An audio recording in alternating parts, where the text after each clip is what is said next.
হেই guys, আমি Swarnanka and welcome to new episode of my channel. তো এখন আমি ভিডিওতে কিছু আপডেট নিয়ে কথা বলবো। তো প্রথম যে আপডেটটা নিয়ে কথা বলবো সেটা হচ্ছে অ্যামাজন মিনি টিভি একটা ডিল করেছে এমএস প্লেয়ারের সাথে। সেই ডিলটা অনুযায়ী অ্যামাজন আর এমএস প্লেয়ার যুক্ত হয়ে গেছে। এখন অ্যামাজন মিনি টিভি হয়ে গেছে অ্যামাজন এমএস প্লেয়ার। তো এদের প্রথম সিরিজ 20 তারিখে আসছে, love is in the air. Love in the year season 1। দেখা যাক এই কোলাবোরেশনটা কতটা দুর্দান্ত হয়। আমি তো খুব এক্সাইটেড এই কোলাবোরেশনটার জন্য।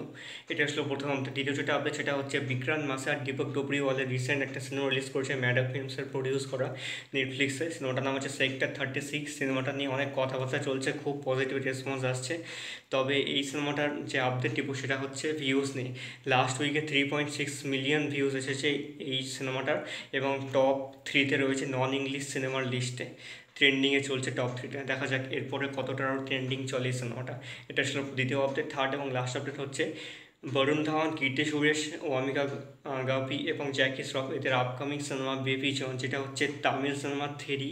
এটার অফিসিয়াল হিন্দি রিমেক, যেটা হচ্ছে অ্যাটলি কুমার প্রডিউস করছে সিনেমাটা। তো সেই সিনেমাটার টিজার রিলিজ করার কথা ছিল বুলবুলাইয়া থেরি এবং সিঙ্গাম থেরির যে ক্ল্যাশ হচ্ছে সেই দিন থিয়েটারে। তো সেটার আগে এখন আর একটা কথা চলছে, সেটা হচ্ছে কথা চলছে না, এটা সিরিয়াসলি একটা ডিল হয়ে গেছে। সেটা হচ্ছে সিনে এক্সপো, যে একটা ফেস্টিভ্যাল হচ্ছে। এটা ফেস্টিভ্যাল নাকি জানি না, মুম্বাইতে হচ্ছে। তো ফিল্ম ফেস্টিভ্যাল হয়তো এটা, বা এটা কোনো একটা প্রোগ্রাম হবে সেলিব্রিটিদের বা আর্টিস্টদের নিয়ে। তো সেইখানে 1 অক্টোবর এই সিনেমার গ্লিমস রিলিজ করা হবে। গ্লিমস বা টিজার বা টিজ এরকম কিছু, বা প্রি টিজার এরকম কিছু একটা রিলিজ করা হবে।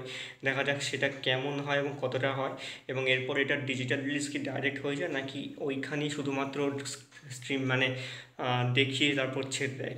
তবে সেখানে কিন্তু রেকর্ডিং করা একদম মানা আছে। তবে সেখান থেকে আমার মনে হয় না লিক হবে কোনো কিছু জিনিস। তো এই আজকের আপডেট কেমন লাগলো অবশ্যই কমেন্ট করে জানিও। ভালো লেগে থাকলে চ্যানেলটিকে সাবস্ক্রাইব করে দিও।